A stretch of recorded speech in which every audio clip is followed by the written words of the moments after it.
Precise. Good afternoon and welcome all to this panel, The Legacy of Italian Immigrant Women in Canada, Silent No More. Buon pomeriggio a tutti e benvenuti a questa sessione. Questo panel ha il titolo di L'eredità di donne immigrate in Canada, non più silenziose. My name is Rosetta Rosati. I'm pleased to moderate this panel, mainly because it explores the vital contributions of Italian immigrant women to Canada, to Canadian society, through three different distinct community projects. Secondly, because I too lived in that community. I was born in Italy and emigrated to Montreal, Canada, at the age of 11. In the late 50s. There I studied, worked, and married. I returned to Italy as an adult and now reside in the city of Pavia. I'm also founder and president of a local branch of Università della Terza Età, Unitre. Through my book, Maples and Chestnuts, later translated in Aceri e Castagni, I wanted to tell the story of my family's immigration history spanning 3 generations. I continue today in preserving an attachment to both Italy and Canada, and indeed, I'm very passionate about the themes such as the role that memory can play to sustain a sense of belonging and the preservation of identities. Today's session will consist of presentations by women recognized as cultural and social leaders in the respective communities in Montreal, Ottawa, and Toronto. Together, these projects exemplify how spaces for preservation tell the story of the migrant's identity and the process of inclusion in new societies. While there are some common themes about the 3 projects, there are also some interesting characteristics in the approach each has taken. So we will go from east to west with each presenter taking 15-20 minutes to present their project, and we will have time for questions and answers. I'm pleased to begin now with Margherita Morsella, which we just saw in the previous panel, very interesting, that will speak about Femminismo e Comunità, le donne d'acciaio. Prego. Hello. Okay. Is it on? Yes. My presentation will be in English, but I'm just going to say a few words before I start. So, buon pomeriggio a tutti e benvenuti al nostro panel. Oggi ho l'onore di partecipare a Diaspore Italiane e desidero congratularmi, mi ripeto per quelli che mi hanno già ascoltato, con gli organizzatori per aver riunito così tanti scrittori, accademici, artisti e professionisti per questo importante evento. Voglio ringraziare gli organizzatori per aver dato l'opportunità a tutte le voci di essere ascoltate. Oggi presenterò un estratto del documento che ho scritto in italiano e in inglese. Si tratta di una breve storia del coinvolgimento e del contributo delle donne immigrate italiane a Montreal nell'arco di 100 anni, dal 1923 al 2023. Il documento evidenzia tappe fondamentali come la fondazione delle logge e dei fasci femminili nel 1923, il periodo dell'internamento negli anni 40, la creazione del Centro Donne Italiane di Montreal nel 1978 e il lancio del progetto Le Donne d'Acciaio nel 2023. Dunque per questa conferenza, siccome abbiamo poco tempo, io mi concentrerò sul progetto che rende omaggio alle donne immigrate che hanno lavorato nell'industria tessile e dell'abbigliamento a Montreal, nel Quebec Canada. Inizierò mostrandovi 2 brevi video seguiti da una presentazione PowerPoint e se avete domande vi prego gentilmente di attendere fino al termine di tutte le presentazioni. Dunque iniziamo con i video. Prego regia. Presto il parco Saint-Simon-Apôtre nel quartiere Chabanel di Montréal si arricchirà di un murale ideato per rendere omaggio alle donne d'acciaio, moltissime di origine italiana, che per anni hanno condiviso la dura esperienza del lavoro nelle fabbriche tessili di Montréal. Vedevo che c'erano statue per gli internati, 600 internati, per onorare uomini d'affari e politici, però per le nostre donne che hanno lavorato doppio turno in fabbrica e poi in famiglia, era come se erano dimenticate. Così l'avvocato Margherita Morsella, fra le promotrici del progetto Donne d'acciaio che abbiamo incontrato il 15 settembre, nel giorno in cui sono partiti i lavori di realizzazione del murale, sottolinea quanto sia importante puntare i riflettori su una parte della storia di Montréal purtroppo poco conosciuta. Questa è la prima fase e in quartiere Chabanel. Perché è importante? Perché è qui che c'erano tutte le fabbriche, in questo parco Saint-Simon, dove anche molti italiani frequentano per la festa del grano. In occasione abbiamo anche fatto un carro allegorico dove le donne d'acciaio sono state onorate anche lì. Però il murale resterà in questo parco, è il primo. Vorremmo fare un murale anche nella piccola Italia. Un murale creato con la partecipazione diretta di queste donne che si sono riunite per condividere le loro storie, portando con sé oggetti e strumenti di quando lavoravano in fabbrica, spesso per uno stipendio irrisorio, e poi tornavano a casa a occuparsi delle faccende domestiche dei figli. Dai loro incontri è nato un collage che ha poi ispirato la versione definitiva del murale. I was happy to be part of that and to give them another life which will be after them. A 2 settimane dall'inizio dei lavori il murale comincia a prendere forma in vista della presentazione ufficiale in programma per il 18 ottobre. Il murale parte di un progetto più ampio dedicato a tutte quelle donne che hanno lavorato duramente, contribuendo non solo al successo delle loro famiglie, ma anche alla crescita e all'arricchimento della metropoli francofona.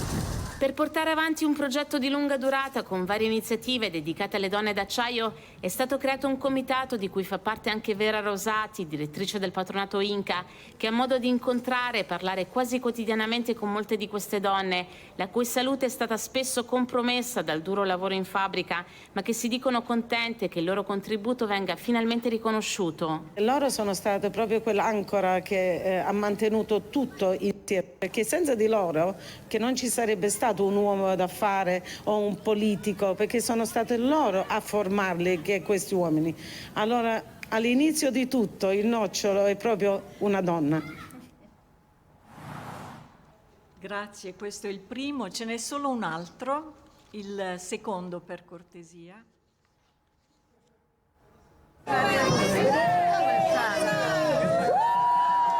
Today we gather to unveil a remarkable mural, a tribute to immigrant women who toiled tirelessly in Chabanel's textile factories. Così l'artista Nicole Boyce, che in collaborazione con la collagista Elenca ha realizzato il murale dedicato alle donne d'acciaio nel quartiere Chabanel di Montréal, ha sottolineato l'importanza di non dimenticare il contributo di queste donne, che in molti casi sono state vittime di discriminazione e soprusi. These women were more than mere factory workers. They were the very lifeblood of their families and communities. Un contributo di cui si parla ancora troppo poco, ricorda Pina Di Pasquale, direttrice del Centro Donne Solidali e Impegnate, che ha partecipato attivamente non solo al progetto di realizzazione del murale, ma anche di tutte quelle attività che hanno l'obiettivo di raccogliere e portare alla luce la storia spesso taciuta di queste donne. Quello che è stato molto interessante e molto bello è lavorare con questi protagonisti, queste donne di acciaio. Per loro questo giorno è stato fantastico, è stato lì, abbiamo abbiamo ricordato il loro lavoro, i loro sacrifici, che non li abbiamo dimenticati, e questo parla di loro ogni giorno, e quindi abbiamo dato una voce a queste donne che hanno sacrificato tanto nella loro vita.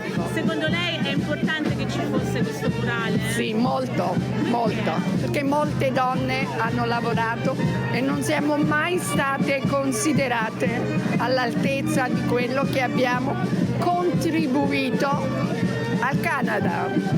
L'emozione e l'orgoglio sono evidenti nei volti delle tante donne d'acciaio che hanno partecipato alla presentazione ufficiale del murale a loro dedicato. Noi abbiamo lavorato con tanti sacrifici in queste manifatture, lavoro duro, poi quando abbiamo avuto la famiglia, doppio lavoro, cresciuti i figli. È una donna d'acciaio lei? Sì, Ho lavorato dal 64 al 2020, dall'età di 15 anni.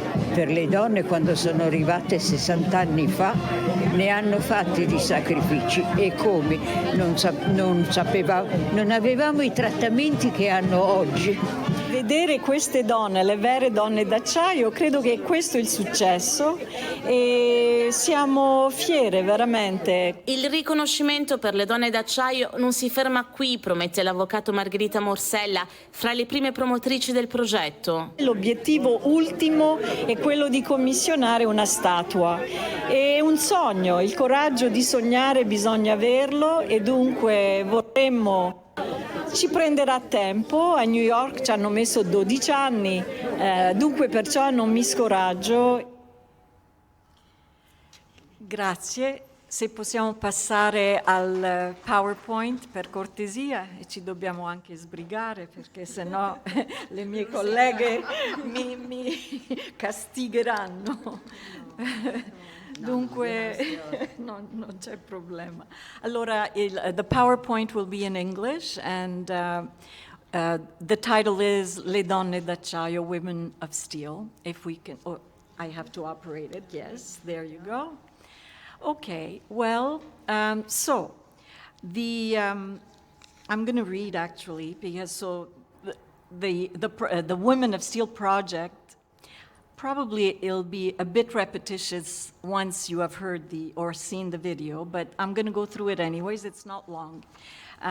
It pays tribute, as we said, to the Italian immigrant women of Montreal's first generation, who dedicated their lives to the textile industry, particularly in the areas of the city known as Chabanel, Saint-Urbain, Saint-Viateur.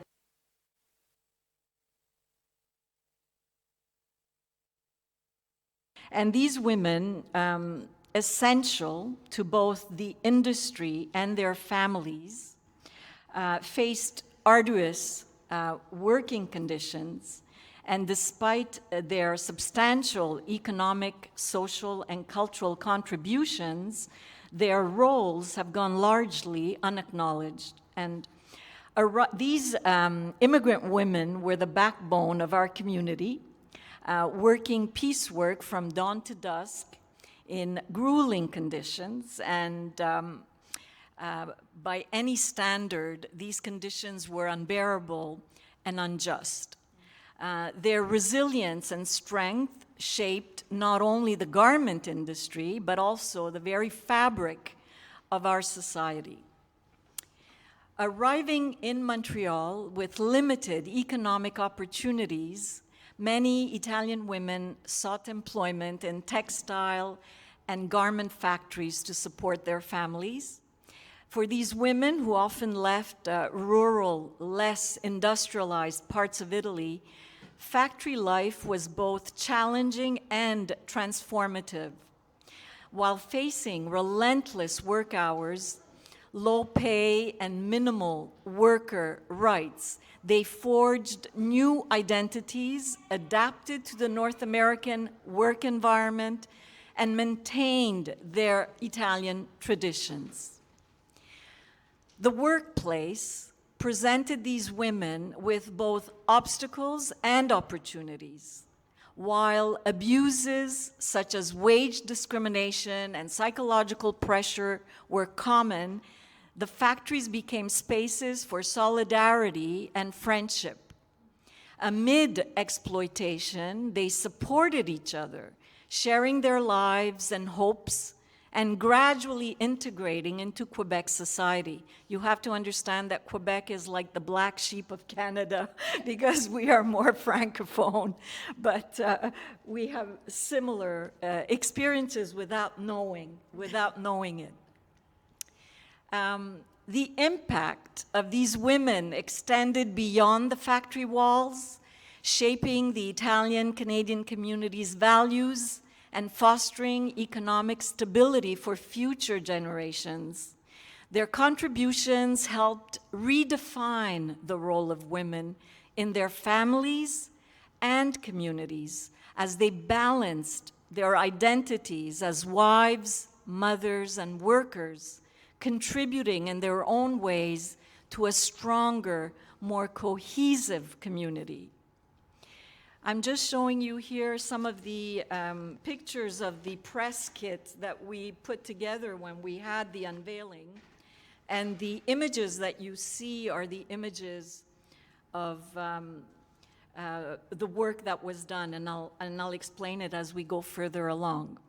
It's a bit, the third image is blocked for some reason, but it's okay.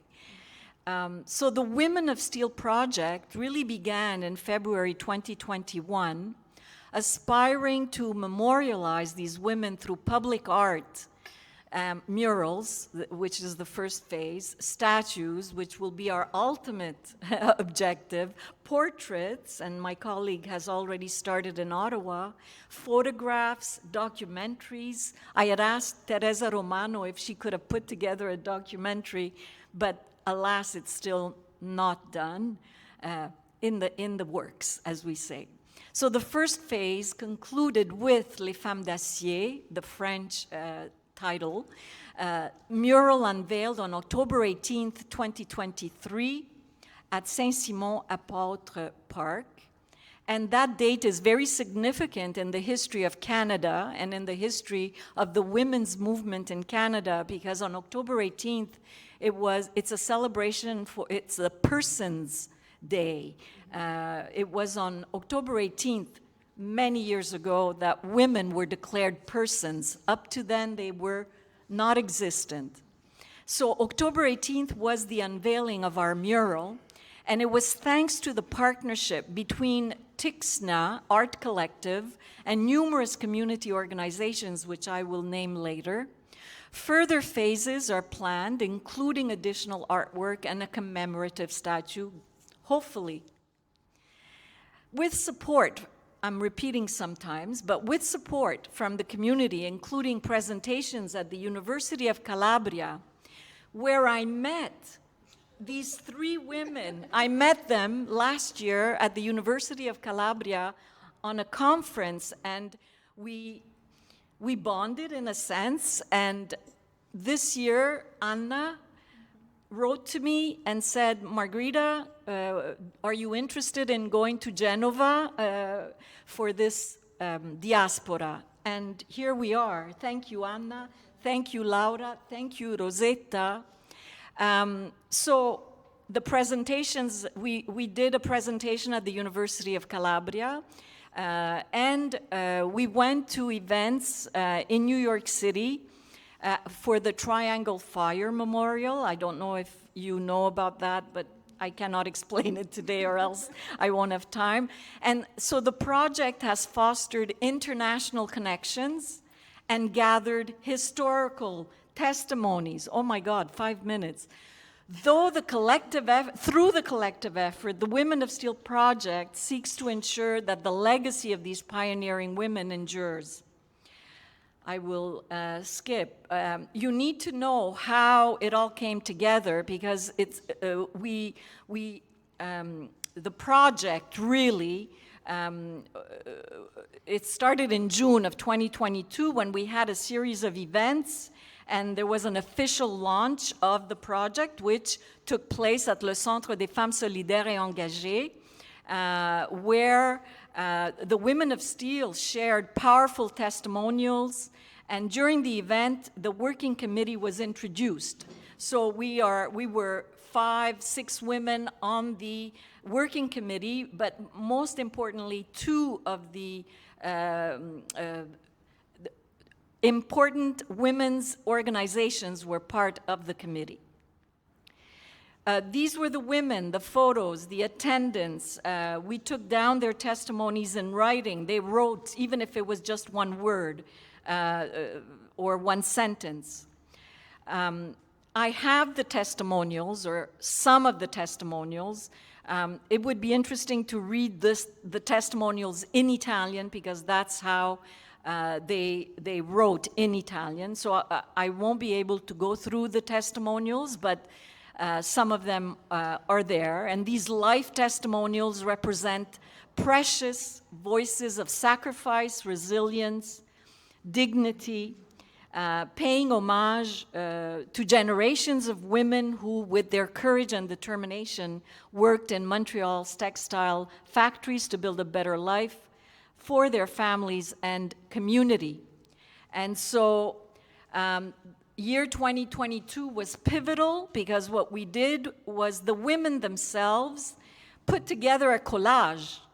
So here you can see the photographs. I'm not going to go into the details, but they are the ones that put together the collage, which was then used.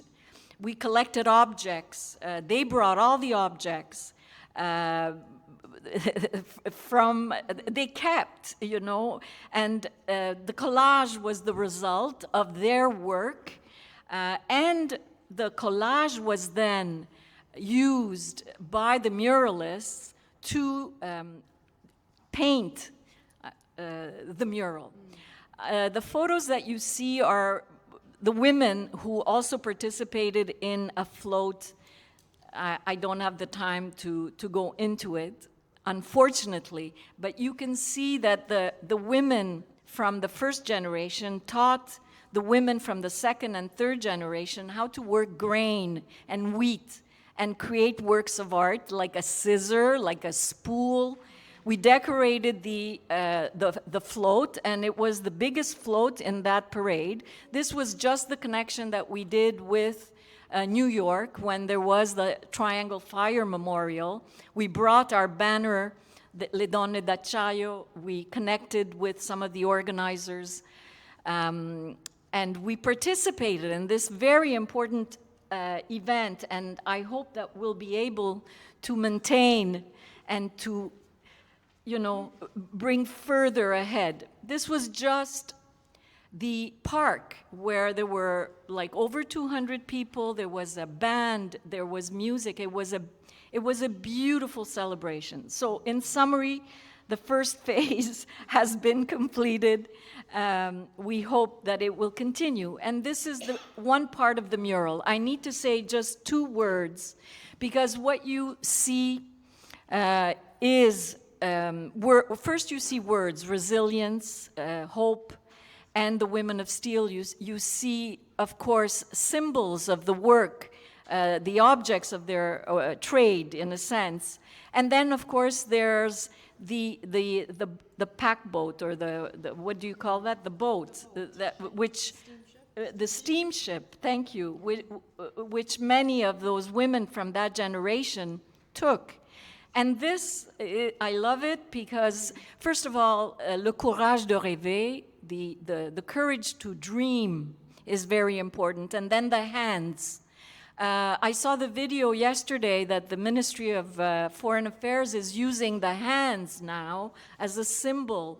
And I thought, wow, that's very fitting, because that is our symbol, the hands, the golden hands of the women that we are so proud to promote and to render homage to. And you will see that there's a shadow of a woman looking in the distance, because that is the courage to dream, to have a new life.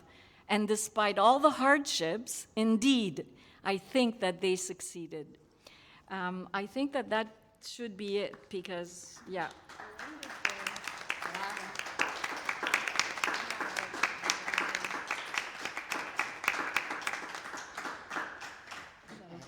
Okay.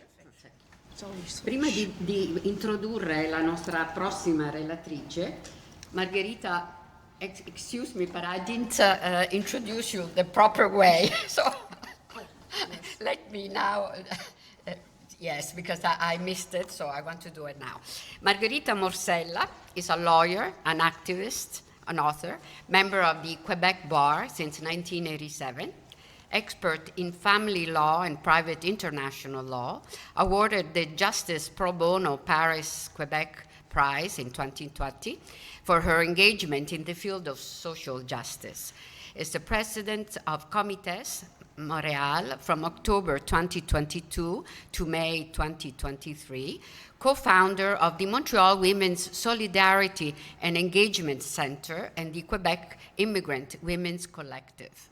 Her commitment to the Montreal Women's Center spanned over 25 years. Her relentless dedication and implication since 1978 to the immigrant women's cause in Montreal has led to the immortalization of the Women of Steel mural project inaugurated on October 2023. The mural pays tribute to the many immigrant women who worked for decades in Montreal textile and garment factories, recognizing their key contribution to the progress of the community. Grazie. Thank you very much. You want to switch? Yeah, let's switch. Why? Because I'll be... Okay. Is that okay? Oh, sure. okay, so our next speaker is now Anna Romano Milne. She tells us about Le Donne di Ottawa, Ci Siamo Anche Noi, an exhibit honoring Ottawa's Italian women. Anna was actually the initiator of our participation at this event. Her enthusiasm and insight brought us together as a Canadian panel that could respond to one of the goals of the Congress, namely how people preserve and manifest their identities through the various cultural articulations. Anna holds an economics degree from the University of Ottawa and Carleton University. In 1993, she participated in the Samnium summer program all'Università degli Studi del Molise to learn more about her roots. Anna has held several senior Canadian government positions and recently resumed her writing practice. She's a regular contributor to the online magazine Italo-Canadese and on the editorial board of the Association of Italian Canadian Writers. Anna is actively engaged in the Italian community in Ottawa with membership in various cultural associations, including as vice president of the Associazione Molisani di Ottawa. And now, okay, please. Sì, prego. Grazie, Rosetta, and thank you to everyone who showed up at the 5 o'clock session at the end of the day. I'm really pleased to be here to talk to you about this project that was launched about a year ago now. So it's a work in progress, but I hope you'll find it interesting. So Donne di Ottawa, Ci Siamo Anche Noi, so loosely translated, particularly for my son who's here. Women of Ottawa, we are here too, and similar to Margherita and Laura's work, it's really to honor the Italian women in our community, and in this case, Ottawa. So I'd like to just start with a personal picture. These are my parents, Antonio and Carmela Romano. They arrived in Canada, left from this very port of Genova in the early 1950s. My mother earned her driver's license shortly thereafter, and I'm going to circle back to this later in the presentation to tell you why that was inspirational for me. So in terms of the presentation outline, I'm going to begin with a bit of an overview of the Italian community in Ottawa. I'd like to give you a sense of the research and source material that I'm using, the project partners, and some of the challenges and learnings to date. So as Rosetta mentioned, sono molisana, and in Italy there's a bit of a joke, Molise non esiste. It's a little bit like that in Ottawa. Like Ottawa, does it exist? It really does. Yes. I'm in between Montreal and Toronto. We are actually the capital of Canada, just to be clear. About 1 million residents. We are known as a government town. A lot of bureaucrats like myself live in Ottawa. But we're also home to a number of national museums, as well as the Rideau Canal, which is a UNESCO World Heritage Site. I chose this picture because on the left is the iconic Chateau Laurier Hotel, and on the right is the original train station in Ottawa, so this would have really been the scene that would have greeted the wave of immigrants who came in the 1950s, like my parents. So in terms of the Italian community in Ottawa, for sure we have a good number. We're about 8,000, but when you compare to cities like Toronto and Montreal, clearly this graph shows the number of individuals who report speaking Italian. Toronto will always win, Montreal second. Even Hamilton and Vancouver have more Italians than Ottawa. So, but we are there. A good number of immigrants chose Canada's capital as their home, particularly after the 1950s. They coalesced in the area of the city known at the time as the Village, which was close to St. Anthony's Church, which is pictured here. Today, this area is known as Little Italy, and it coexists with the new Little Italy that surrounds the city's second Italian church, which is called La Madonna della Risurrezione, very close to our long-term care facility, Villa Marconi, which I'll talk about in a minute. So just in terms of our community partners in Ottawa and some of the cultural leaders, I must start with the City of Ottawa. It's actually the Heritage Funding Program through my city that funded this project that I'm talking to you about today. I feel very fortunate to live in a city that recognizes the importance of cultural projects such as this. I requested $5,000 to cover expenses related to research and field work, but I received $3,500, so less than what I requested. And I'll get into some of the challenges in terms of resource constraints in a minute. The second partner I want to talk about is the Italian Canadian Historical Center. So this is where the exhibit will be. This center was established in 2013 by the National Congress of Italian Canadians, a very important player in Canada in terms of the Italian community. The center is co-located with Villa Marconi, which is the long-term care facility I mentioned earlier. It's about 1,000 square feet, and it can accommodate about 70 people for cultural events. It really is the main gathering place for Italians in Canada. It's got all kinds of different artifacts and photos, books, memorabilia from the early days of immigrant life in Ottawa. And then the third organization I want to talk about is the Ottawa Italian Women's Philo, which is a not-for-profit organization completely run by volunteers, established in 2003. The timing of their annual gala is aligned with International Women's Day, and really the idea is to celebrate women who have volunteered in their community, and they are recognized at an annual event. They're given an award. The nominations for the winners come from the community. And so this has been going on for about, well, over 20 years now. And the funds that they raise at the annual gala go to a local charity. So I've added here, the next one is March 7th, 2025, if anyone wants to get on a plane and come to Canada. So as you've probably guessed, the name Philo draws inspiration from the Italian tradition of the Philo, where women would gather to weave and sew and, most importantly, share stories. So the organization today is really about friendship and lightheartedness and just a big party to bring younger generations together with some of these pioneering women who came before them. So now I'll actually get into the project with all that context. How did the project come to be? Well, as I mentioned, the award winners are recognized annually. There's a picture that's taken, and it's on display for one day a year at the gala. For the rest of the 360 whatever days, they're hidden away in a closet. I also attend a number of events at the Historical Center, and I kind of noticed, hey, there's a bit of a blank wall.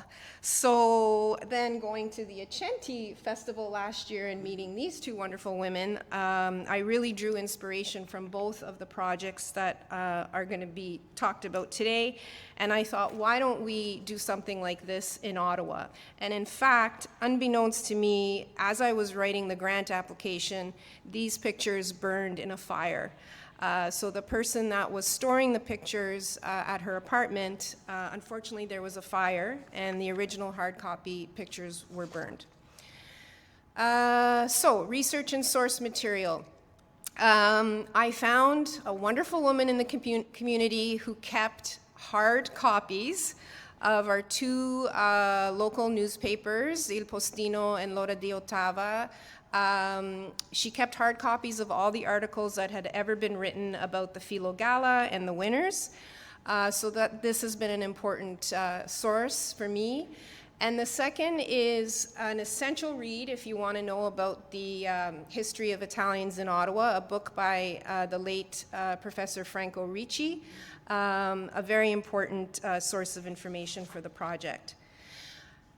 I also have access to the shared drive, the Google Drive of the electronic versions of all of the pictures, the winners of the Philo Awards. They're of varying quality, some black and white, some color, but there is this visual legacy of the women. So, yes, I also found a woman in the community who kept every single paper copy of the Philo Gala program.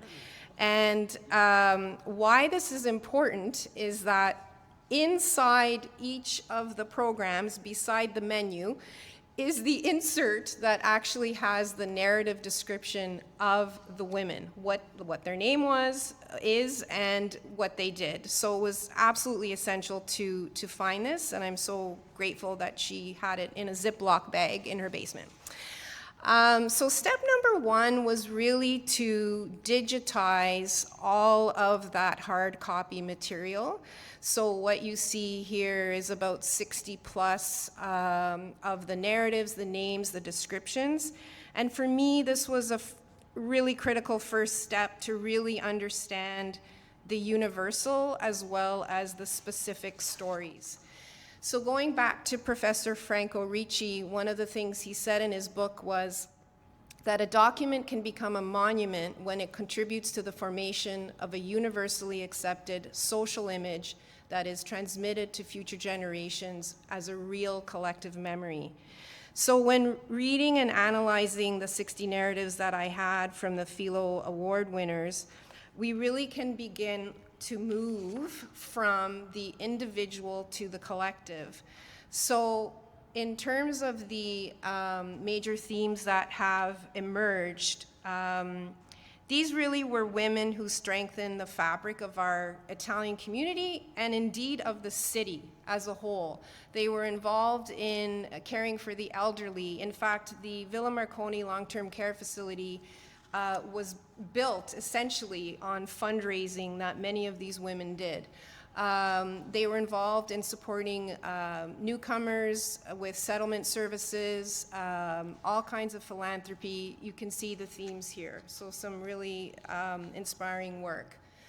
So in terms of opportunities and possibilities for the exhibit, I have this beautiful space. It's about 8 by 7 feet. Here are two colleagues giving you a sense of how big it is.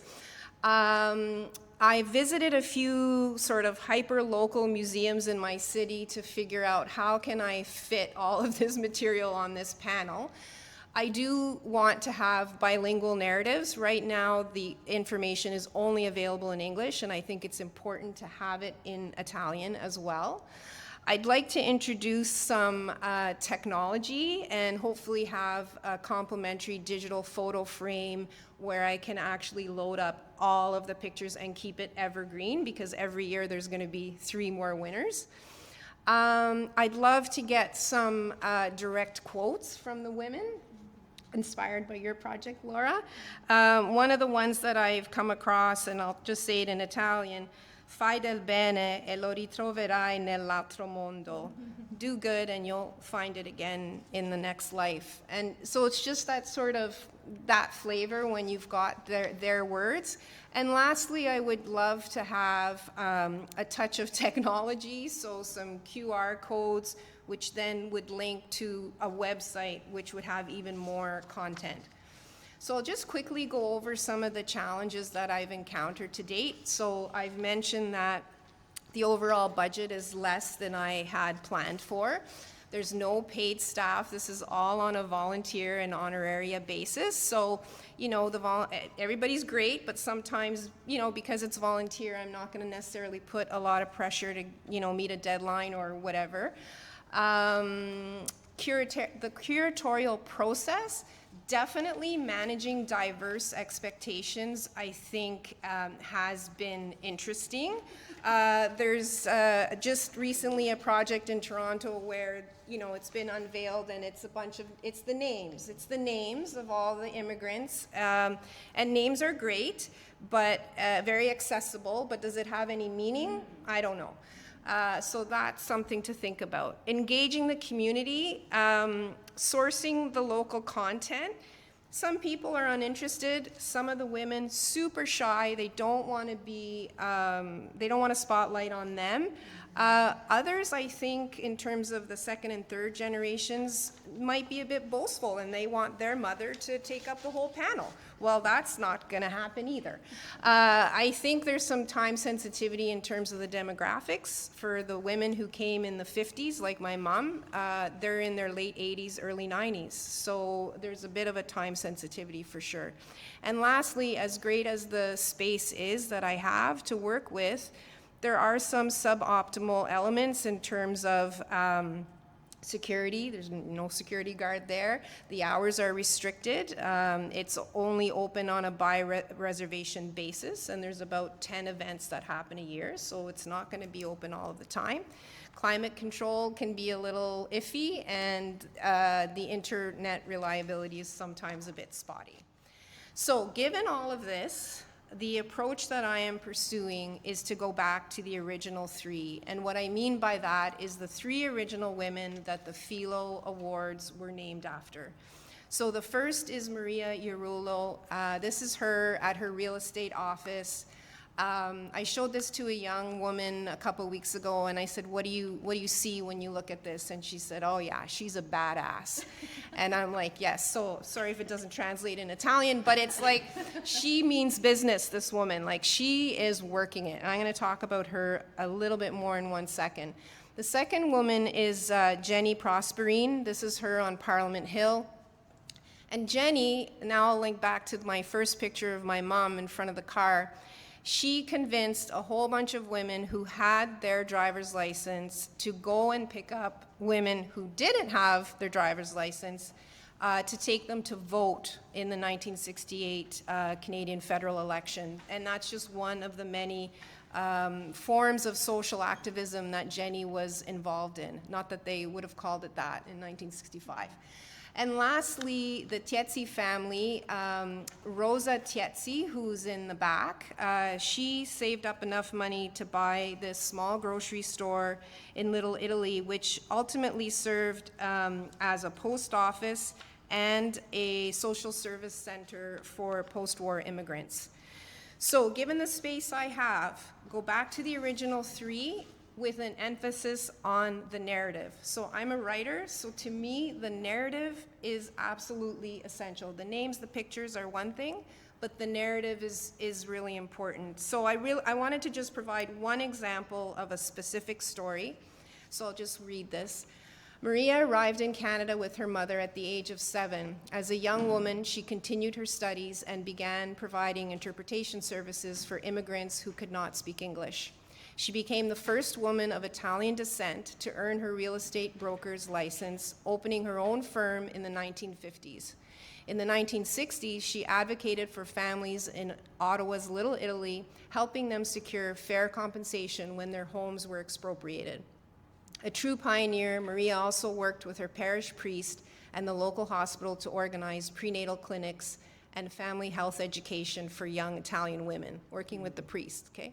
Known to many as Little Mama, Maria's legacy is one of compassion, strength, and devotion to her community. So I'll just conclude by reviewing the project timelines and the phases. So phase 1, which is now complete, I lined up my partners, I secured the grant funding, put in some governance for the volunteers that are on the project, gathered the content, digitized the hard copy material, started conducting the interviews, and began the conceptual design of the exhibit. We're now in phase 2, continuing with the community engagement, initiating the social media presence. So there is now a Donne di Ottawa Facebook page. If you're on Facebook, go find it. Creating a physical layout for the exhibit, drafting those narrative components, translating them into Italian, and starting to investigate these complementary digital aspects. And phase 3, I'm hoping, is the real digital expansion of the exhibit with a website, and then all the final design decisions around the actual physical exhibit and installing it. And I hope to launch it during Women's History Month. You referenced October, so October 2025, and then collect some feedback from visitors.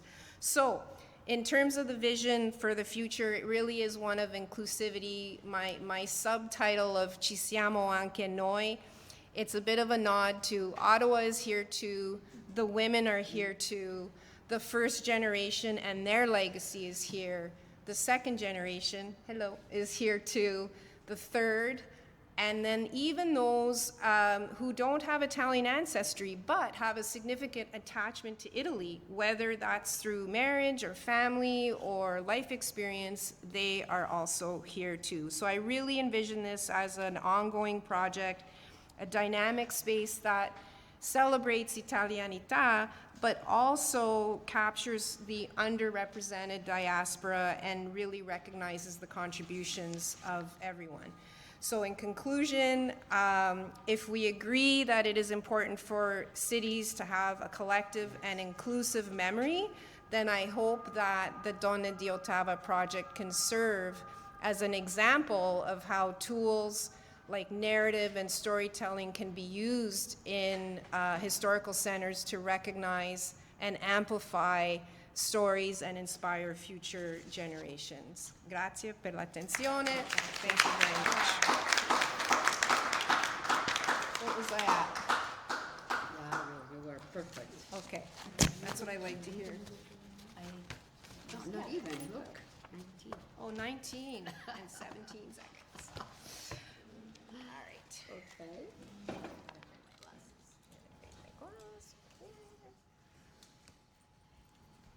And Anna also writes a nice story on, especially one on the arrival of your mother on the boat. Yes. That's really fantastic. Okay, now, last but not less important, we're eager to listen. Is it because I'm from Toronto? Yes, I know. We're eager to listen to Laura Libralato with her The Quiet Immigrant Project, a living art piece preserving the legacies of honoring the sacrifices of post-World War II Italian immigrant women. Laura is the curator of the Quiet Immigrant Project and board president of Cultural Collections based in Toronto, Canada. With over 30 years as an art educator, performing artist, and counselor, she's a strong advocate for mental health and women's representation. Certified in somatic movement for trauma, mindfulness, and cognitive behavior therapy, Laura initiated the Quiet Immigrant Project in 2018, inspired by the matriarchs of the Italian diaspora and her grandmother. Growing up as an immigrant's daughter, she honors the less celebrated efforts of women in her community through artistic and academic storytelling. Grazie, Rosetta. Can we all hear me? Yes? Wonderful. Immigrant mother. This was never home. No soft place to fall. Always too cold and strange. Words incomprehensible. Humanity blended in an urban jungle. Only comfort, a small plot of earth where a few plants flourished under care. Unfamiliar bus routes, leaning on a 7-year-old to tell you what the doctor said, taking in boarders and other children to make ends meet, setting up a little business that will keep you home and reassure your husband that supper would always magically appear as soon as he did. Halloween, a mystery. Thanksgiving, too, waiting eagerly for mail in small blue envelopes, the voice of your own dear mother never heard again. A transatlantic voyage, then huddled in Halifax, bizarre little boxes handed out to weary travelers. Cornflakes, soon a breakfast staple, an affront to Europeans who fed corn to pigs. A long trip by sooty train to Montreal, Ottawa, Toronto, and further north or west. Your life packed in a metal trunk, ushered out of Windsor and Union stations. 3 children in tow into a taxi late at night to a house in Park Extension or College Street. Rented by a husband you haven't seen for 4 years. Neighbors of all kind, your laundry freezes on the line. And then another child comes on scene, the Canadian baby, figlio o figlia canadese. You cannot share with family, but home in Italy, they raise a toast to the newborn and wish them well. The new world, a mixed bag of emotions, events, experiences, confronted with no one to hold your back. Consoled by faith and Mother Mary, thousands share a similar story, but I knew yours best. A perfect example of Cesare Pavese's wonderful quote, "Non ricordiamo I giorni, ma ricordiamo I momenti." And that's from a dear friend of mine, Silvia Fioriti, who wrote that poem. The Immigrant Project is a community-driven project, and I need to say that a lot because there is no academic theory referenced, although the beauty of this project is that it actually encouraged a young woman to do a thesis work on it, and through her work, somehow brought out theories. And it made me very proud to hear that and to read her thesis paper, because she really captured everything that I, as an artist, had no idea I had done. So as I said, it is a community-driven project. And when I started to do this project, and I started with my grandmother, my nonna Giulia, immigrated in 1949 with my nonno from Friuli Venezia Giulia, Pordenone, Udine, now Pordenone, and inspired by her father, who in the early 1900s actually came to Canada to work in the mines in Timmins, and came back and said, "You need to go to Canada. There is opportunity. There's a lot of work, but there is opportunity. It was very important that when I was speaking with Nonna Giulia 20 years ago, that this needed to be told. They were quiet women who didn't say much about their experiences. And one thing I was told repeatedly, and I respected that promise, the project was not to be one of nostalgia. Nostalgia is not something that, nostalgia is wonderful, however, with nostalgia sometimes comes characterization and caricature style of women, particularly our older women. So that became important, that it wasn't that. So really, who are we speaking of? We're speaking about the doers and the dreamers. Le nostre femmine forti. And I say femmine because I like the alliteration, femmine forti. And also, I believe, and if you were to ask an older woman, maybe even Anna's mother, these were our first feminists. And they would say, no. But they were, with so many of the things that they did. It was that. They were our first feminists. So I started interviewing in 2018. That was before the pandemic. And I had face-to-face interviews with women from many dialects, with switch texting when they would speak. There was a lot of English, Italo-Canadese words, then maybe a little Sicilian thrown in that, and Calabrese, Friulano, everything. And I managed to somehow understand it all. Went into their homes. There were safe spaces for them, only audio recorded, because I wanted it to be a conversation, and that's what it became. It became a 2, sometime 3-hour conversation, which was actually refreshingly long, as opposed to not refreshingly long. Lots of espresso and biscotti and panettone and everything else. So that's how that became. The beginning.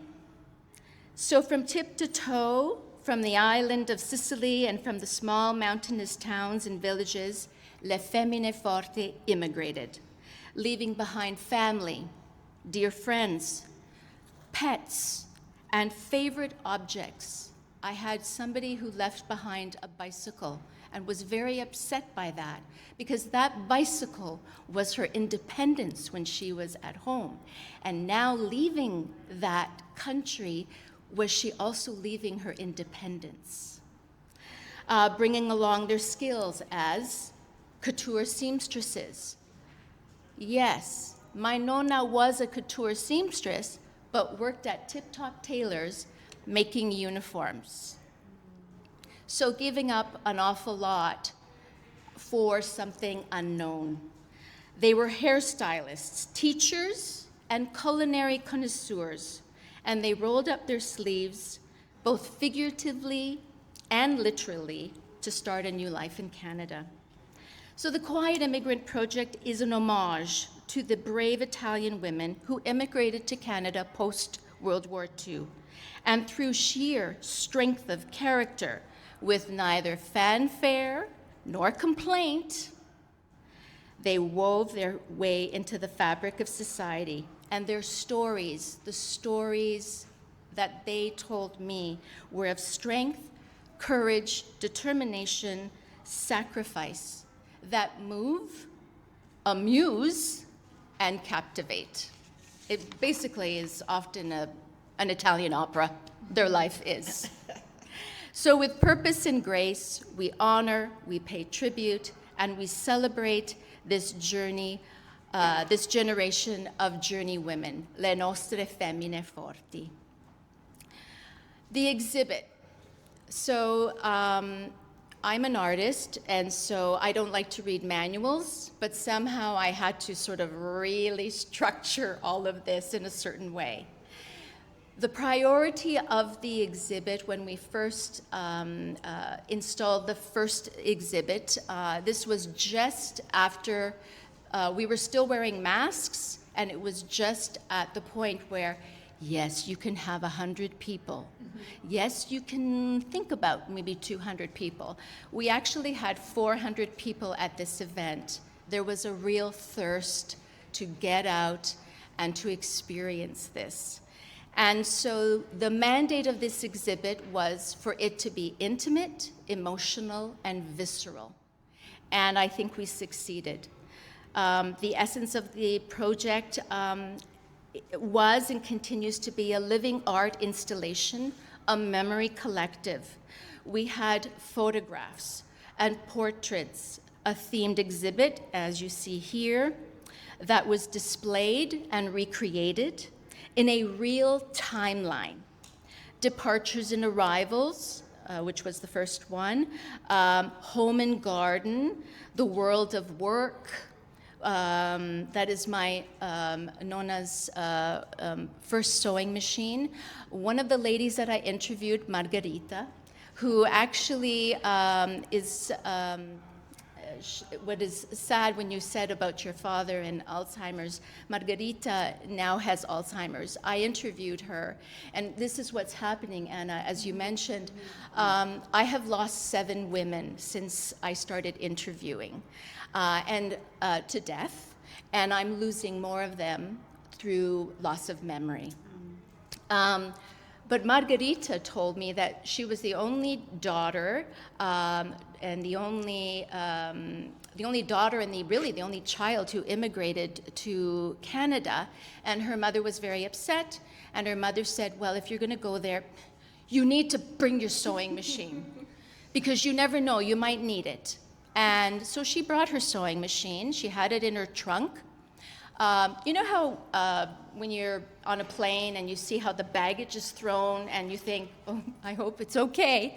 Well, the handlers in Halifax would do kind of the same thing with the trunks. They'd sort of throw them, off the steamships. Her trunk was thrown up in the air. The trunk opened, the sewing machine fell out and actually landed right side up, and to this day still works. And that, that is really quite remarkable. We have in our timeline was, of course, faith and religion, marriage and children. Not all the women I immigrated had happy marriages, and not all I interviewed, and not all the women that I interviewed were able to have children. So this is why it's important that we see all of these women and their purpose and value and their legacies. Of course, their social world, entertainment, and of course, la cucina. And here are just some examples, and here are 20 or so of the women. The stories. Norman Jewison says, find a story. And so we turn inward to our community to give agency, to validate our femini forte figures, for theirs is a deep reservoir of truth-telling about life, love, loss, and change.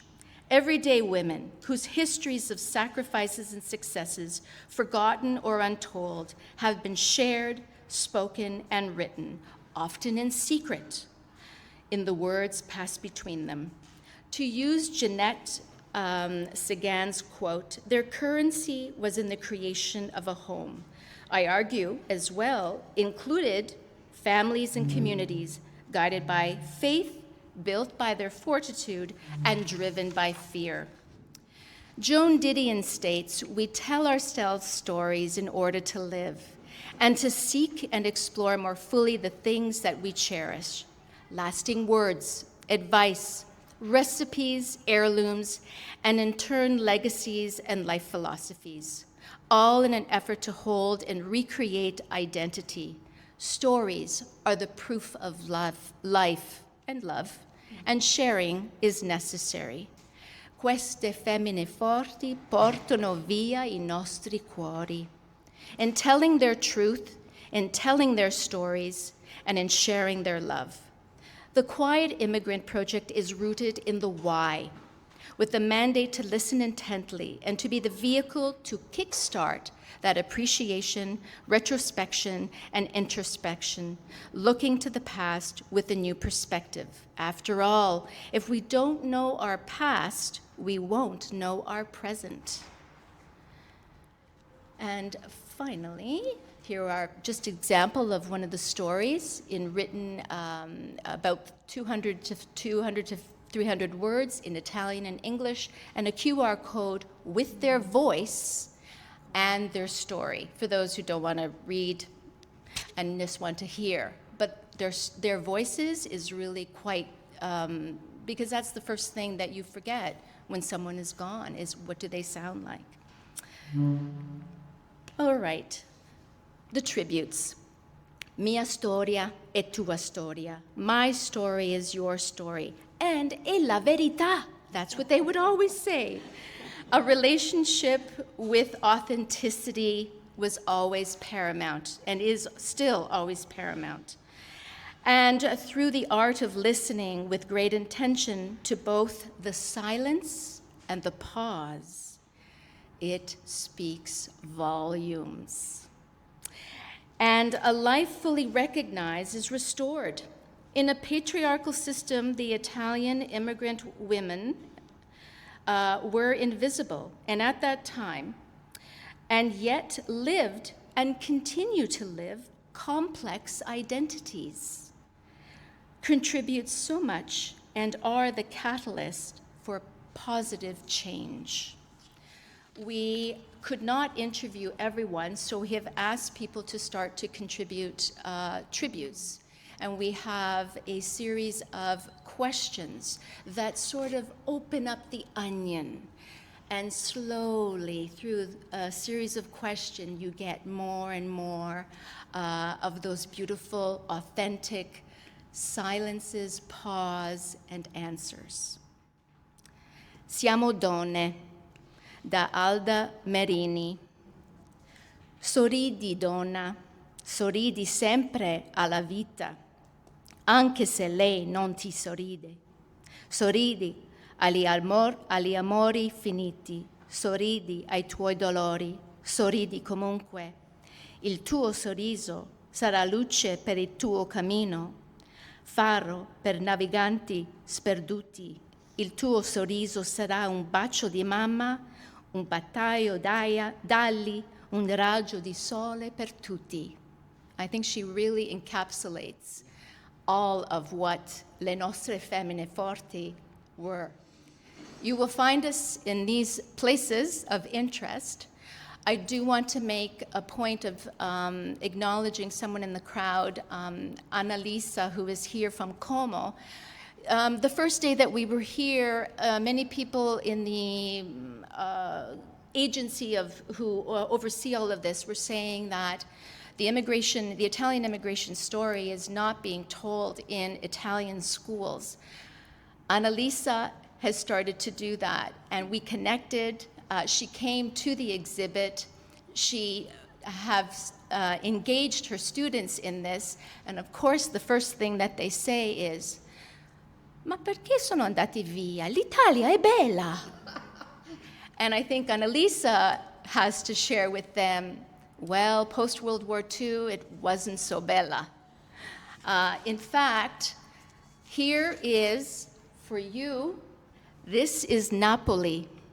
And this is a photograph of somebody on a ship leaving and taking a photo of their family. And so this is the next phase of our project. We would like to know of the mothers, the sisters, and the friends whose relationships with those who left, how was that maintained? Through letters, Did they just lose interest? Did life become too complicated? Was there a bittersweet moment? And, you know, there are many women who have lasting triggers, who are still angry about certain things, who've written multitude of poetry about la mancanza. And in interviewing many of the women who have been in Canada for over 70 years now, would say to me, "Quando muori voglio andare in Italia." Oh. Okay, grazie.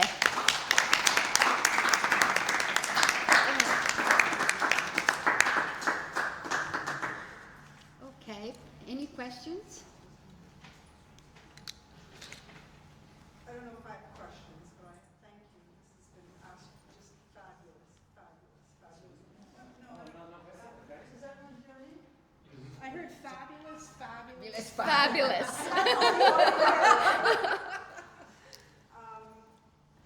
Yesterday at one of the conferences, someone said those who leave stay and those who stay leave, and I think through stories, this is what happens. It is the glue and the connection, and so thank you, because all of you really are talking about the stories. Mm-hmm. Number two, Lara, thank you for talking about nostalgia.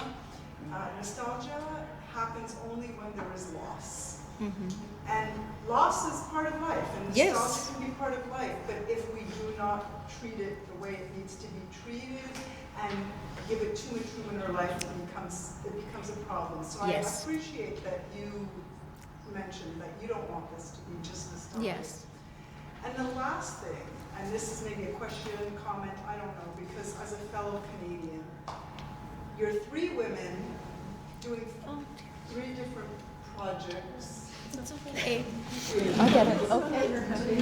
You're three women doing three different projects, and you meet in Italy, right?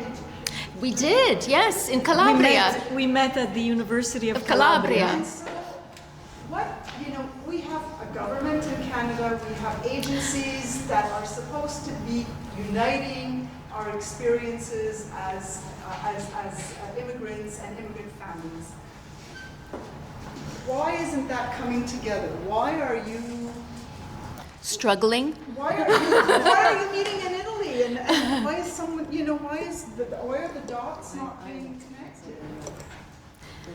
Well, I know when Anna put up that slide, and first of all, speaking about something that has happened in the city of Toronto, a commemorating wall.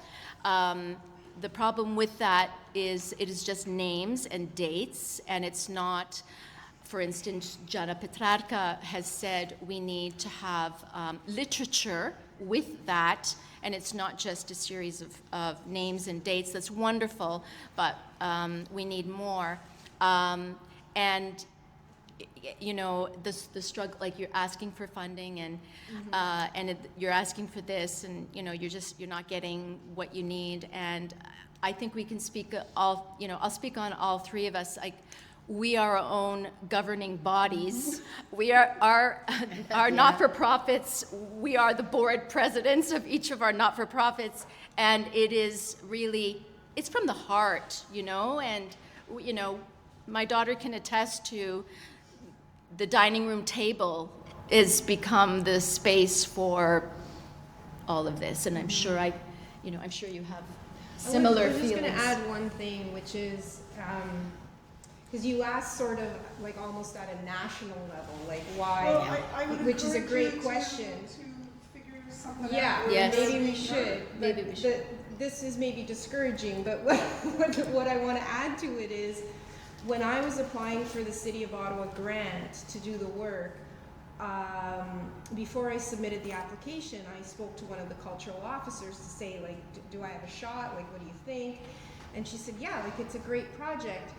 But she wondered why one of the institutional organizations like, you know, that I was going to bring together, because in a way it was risky for the city to give me a check for $3,500, because if something happens to me, unless I put in really good governance and a project plan, which I have, because I want the project to continue no matter what.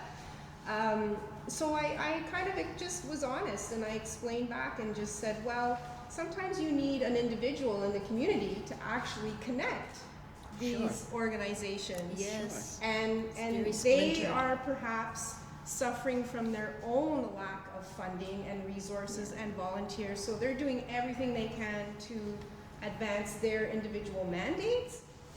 But yeah, then it just takes someone to say, hey, like, how about we just bring this together? And can I also say that often what happens is funding is siloed. Exactly. Yes. And It becomes the biggest barrier. Yeah.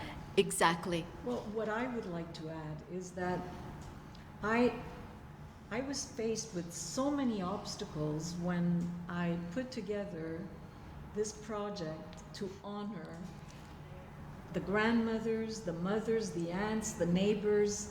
I received a lot of pushback, especially from the Italian community. Yes. And that is such a deception. We have a foundation that apparently collects a lot of money at a gala, $250,000 in one shot, one year. But it seems that they have distributed money in the past to other causes that they deem more important, or that gives them visibility.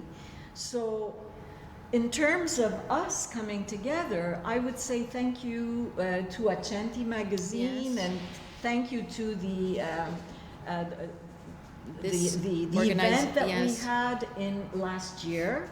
And it's fitting, actually, that we did meet on this soil, in this land of our roots, and that I didn't know what she was doing. I mean, I didn't know what you were doing. None of us. And so to come together, I think, in this way, I like it. I like it very much.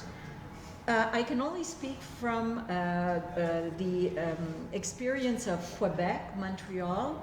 I think that in our community in Montreal, we were able in 1978, a group of us, a group of young women, we were university women, university students, we founded an Italian Immigrant Women Center. Do you have one in Ontario and Toronto? I don't think so. No. Do you have one in Ottawa? I don't think so. We founded a women's center to help immigrant women. That is fantastic. We got no help from the Italian community, so-called, right? We went outside, and we were able to respond to conjugal violence. We were able to respond to language, learning French, learning English. We had conferences on work-related topics, rights, workers, women's rights.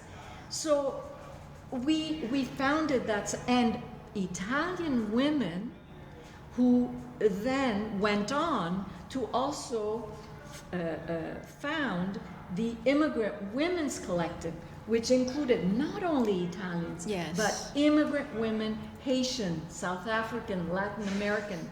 So I don't know, maybe I went off the topic, probably, but I think that, you know, going forward, right, I feel I'm putting so much of my personal time, and maybe now I have a bit more time, and so I was able to put more time into this, but to what you were saying, there is no support, or the support that we should get. So it's a lot of congratulations. Oh, what a great, you're doing such a nice, fabulous. You know, that kind of thing. It speaks loudly, you know, it's just unfortunate. It speaks loudly. I think there is a question. Well, I think you kind of answered my question, but the question is, what kind of support are you getting from men? Because men run all those organizations. Yes, they do. But women help raise men. Yes. So maybe your son will help you more than your husband will. Sure. Or maybe, I don't know. Sure. But what I'm saying Good point. is that typically men would leave this to say, celebrating women is women's work. Mm-hmm. Well, if I may, sure. When we partnered in August 2023 with l'Associazione di Ielsi, which is a small town in Molise, where every year they have La Sagra del Grano, and they have a parade and a float. We partnered with them and we said we would like a float to honor le donne d'acciaio, and the men in this organization, they welcomed us with open arms, and I got them all to work. They were working, creating, getting us the car, getting us the machines, loading it. They helped. They were so helpful in this project. When you go and solicit the white-collar professional in the foundation or in the Congress or in Chiba, you have to give them, I don't know how much justification for the foundation. That's I mean, true. it becomes so arduous, and they are tunnel vision. In my opinion, I could be wrong. No, you're but smart, it spot doesn't on. get anywhere. I was promised $30,000 to do another mural, just a little bit, because we needed other money, but I was promised $30,000 to do another mural in Little Italy, and they found a way to renege on that promise. And these are the obstacles that, obviously, if I didn't have the women's, like now I have the collective, the Immigrant Women's Collective, who actually has mandated me to be here today to represent immigrant women in Quebec. They are the ones that are making it possible, hopefully, for the project to continue. Mm-hmm. Can I just add, just to have a bit of a hopeful flavor? Yeah, that's good. I think you mentioned like the sons, and I do think, well, my son is here, so I'll just do a little shout out there. I do think that the second, third, fourth generations will have, I'm hoping, a different mindset, a more inclusive, progressive mindset. Because I'll just a quick story. When I showed my mother, my beautiful 90-year-old mother, all the pictures of all the women, you saw a few, but I was flipping through, I had the iPad and I was going through, and I had sort of explained what the project was about, and I was flipping through. She said to me, I don't know if you speak Italian, but she said, ma gli uomini dove stanno? Sì.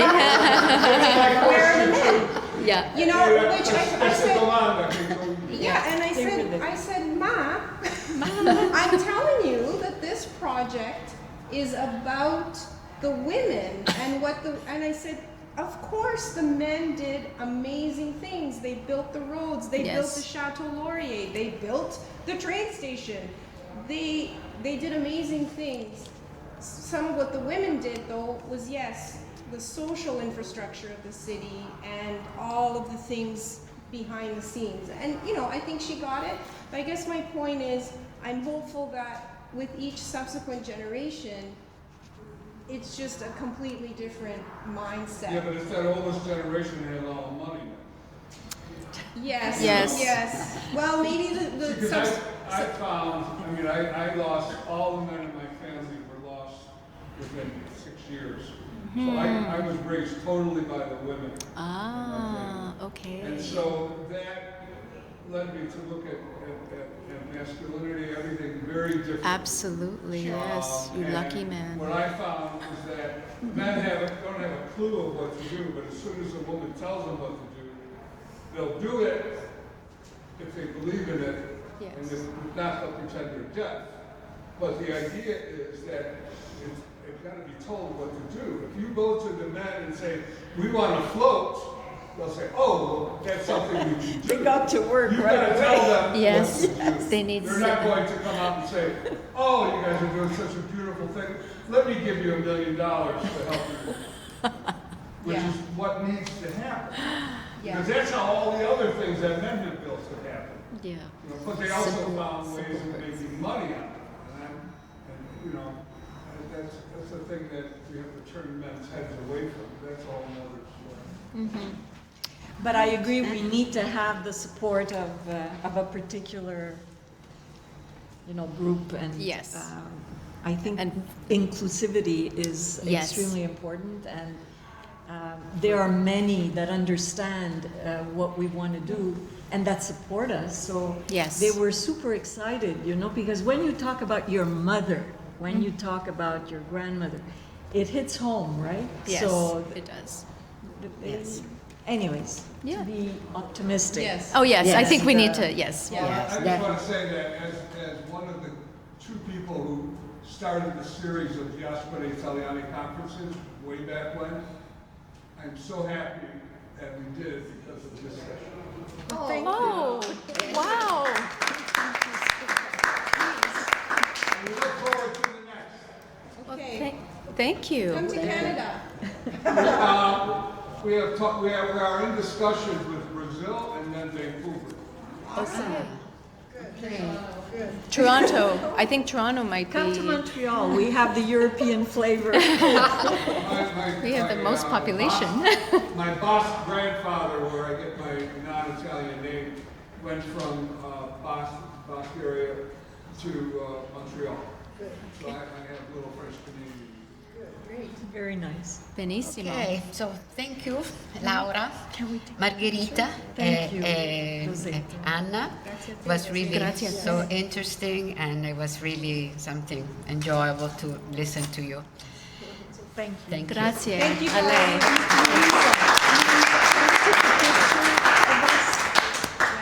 Please.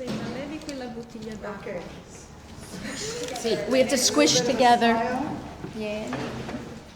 So bright. It's like I really feel like I'm, you know, under the lights. And put your arms a little closer to each other so Okay.